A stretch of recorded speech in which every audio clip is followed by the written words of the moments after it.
Okay, so this lady here had an issue with me pointing out the fact that when it comes to African men, they do have a different perspective on light skin than black people here in America.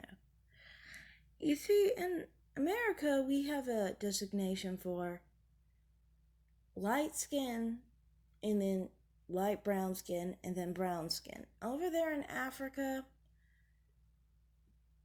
some places will act like darker skin is still light skinned.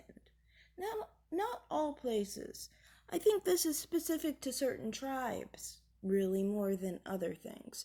I've seen plenty of people who have the same perspective as we do on skin tone, but I was just pointing this out because I was talking about how some dark skinned black men can be colorists, but African men can be colorists too.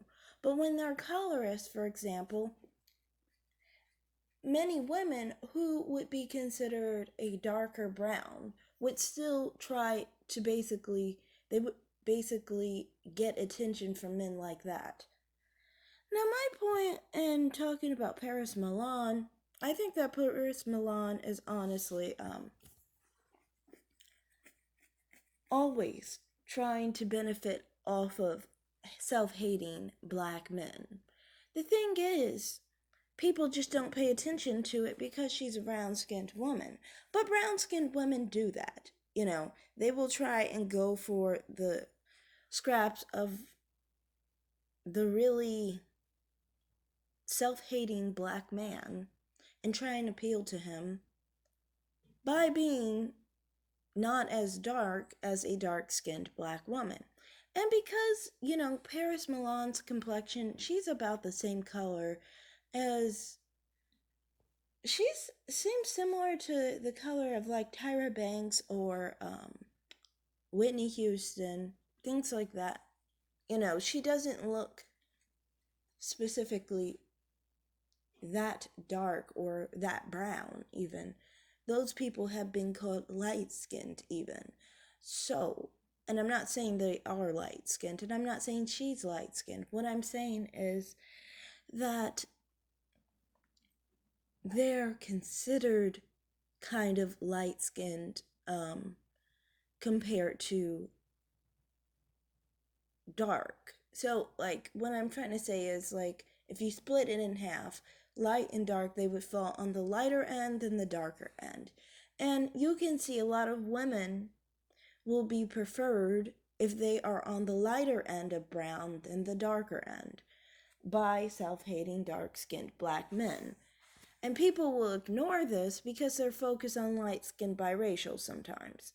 And they take advantage of that. And they might make platforms trashing very light-skinned women to basically hide the fact of what they do and who they interact with and who they try to basically garner attention from. That's what Paris Milan does. Now, on the other topic of being curvy,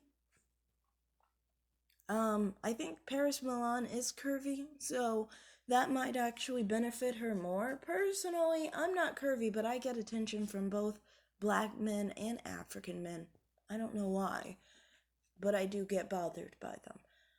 And I don't want to be bothered by them. I am just simply sharing what Paris Milan does. I'm not trying to say, oh, we get preferred by dark-skinned black men. We get preferred by African men. This is a good thing. No. Self-hating men can't be loved, okay? They can't be loved. How can you love someone who doesn't love themselves? So stop trying to feel hurt over the fact that dark-skinned black men hate themselves. They have condemned themselves. Don't be mad at that. Just understand that at least you have a better self-esteem of yourself than that dark-skinned black man does. Now on to the other topic. You were saying you saw me on the live stream of Jessica X over a year ago. Do you not know why I say I have 130,000 views, over 130,000 views since then? Well, yes, that's because of that. Um, and as far as my race, yes, of course I said I was white there. Because interracial relationships are not looked upon very nicely there. And considering I was disparaging white men there, why would I ever say I was a black woman? Yeah, exactly. So, yes, of course I lied and said I was white. But that really actually worked out pretty good because they actually thought I was talking about black men. I didn't know. I guess I assumed that they thought I was talking about white men because that's just my perspective. And the last time I talked about that situation, I was on Crystal Swirls Live, and they got mad at me because I said I was black and the men I was involved with were white. So I knew never to talk about that situation and talk about being black while being with white men. And that worked out pretty good.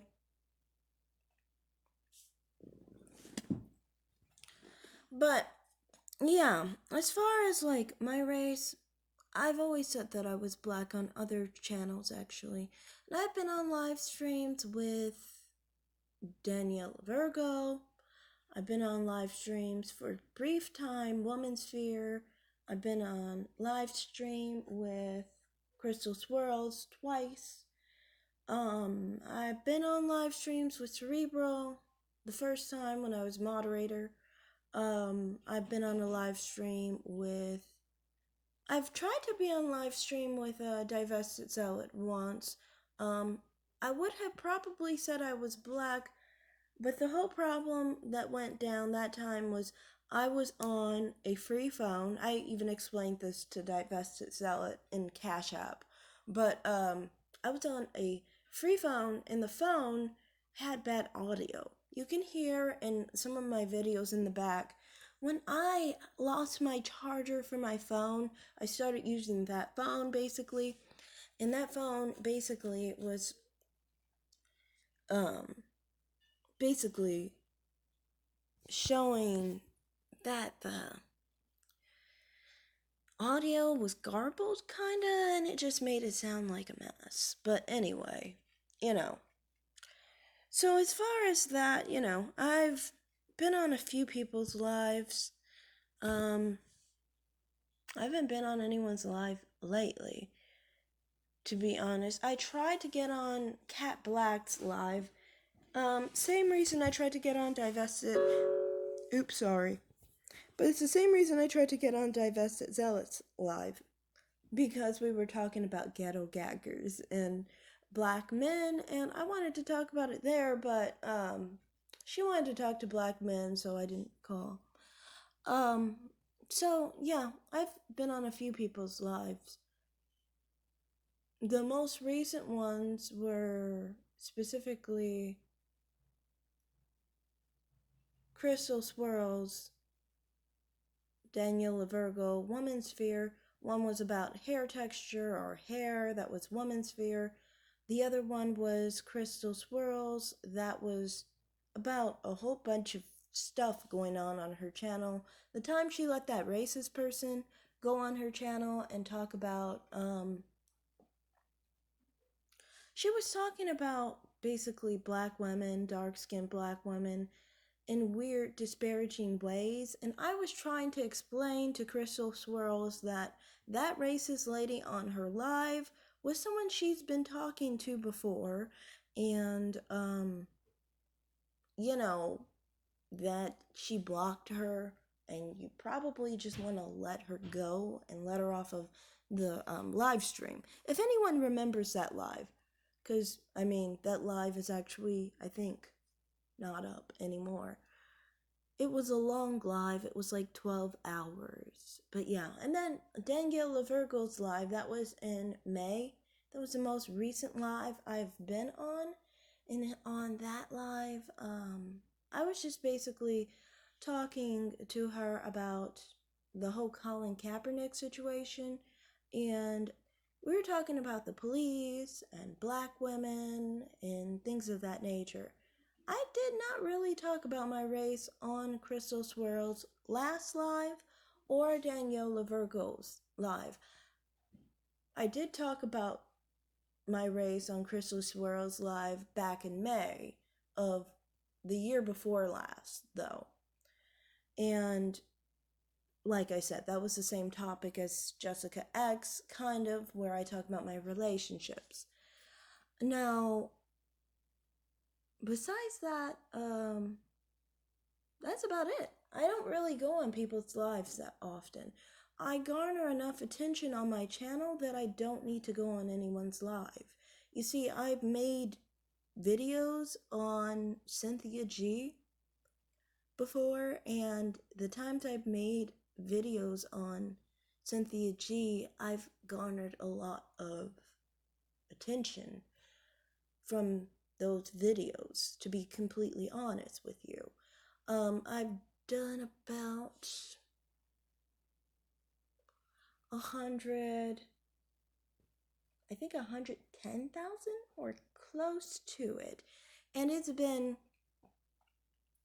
oh God, my sinuses are really bad in my ears. But it's been about 110,000, I think, in my views. And on, I think it's been 9 months and a couple days now, like 4 days. No, 9 days. Yeah, 9 months and 4 days. And in that time, I've gotten 110,000 views. So I've done pretty good as far as my live, like, videos. So I don't really need to go on anyone's channel anymore. But yeah, the year before I did go on people's lives, mostly last year during the spring, and the year before that I went on a couple people's lives. I went on Game Changers. That was the first live I went to, and that was the first time I got subscribers. That was about competing mostly, and we were talking about Rashida Strober. And then I did another live with Crystal Swirls. She thought I was a white woman, actually, which may have actually given me the idea to just say I was white, because if I'm talking about white men and I'm talking about my relationships, people think I sound white, might as well do that. But it worked out, kinda, because she was about to drag me after the after the call.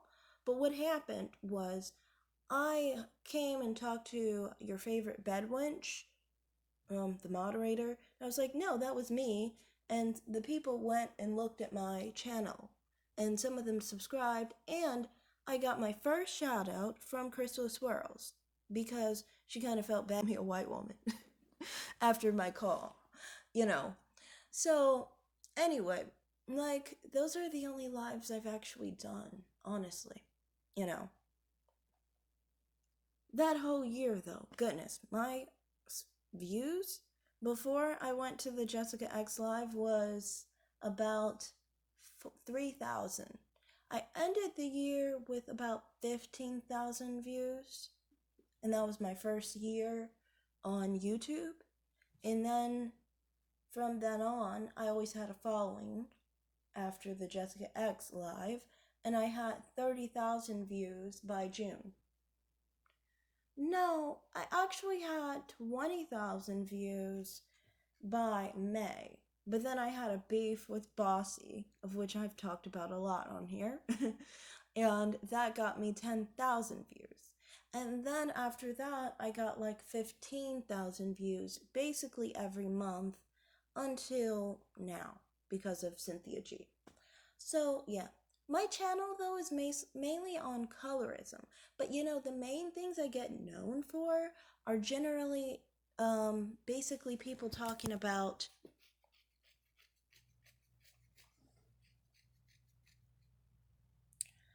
different situations with divested, manosphere, gender wars, things like that. Those are the things I get known for. You know, all my videos that are popular, it seems like, it come from the divested side. And, you know, I made my channel because of a divested content creator, Crystal Swirls. To be exact, I started watching Crystal Swirls, and because she is a black woman who isn't light-skinned, who isn't dark-skinned, sorry, and she isn't really light-skinned, she's more light brown skin, but, who basically, oops, sorry about that, but, who basically doesn't really, like the dark-skinned black men, I felt like it was a space that meant that women like me could talk about colorism, divestment, all those issues.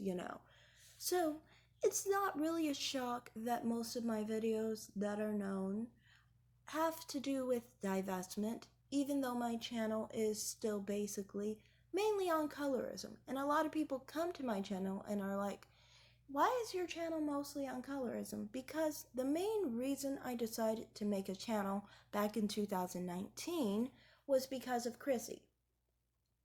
But I didn't fully actually make a channel until 2020. And that was because of Crystal Swirls. So there's influence of different spaces.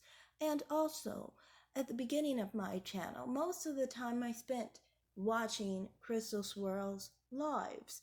This is why I was talking about Rashida Strober back in March of 2020 on my first live that I was ever on. So, yeah. That's basically all I have to say in this video. That gives you a good history of everything that I've talked about. And I've talked about this plenty of times before, but I think people always get confused or something because I think maybe they think that sometimes people want to think that I'm mixed race. Sometimes people want to think that I'm a part of the manosphere. Divested nonsense. I think that's more the problem, is that you have,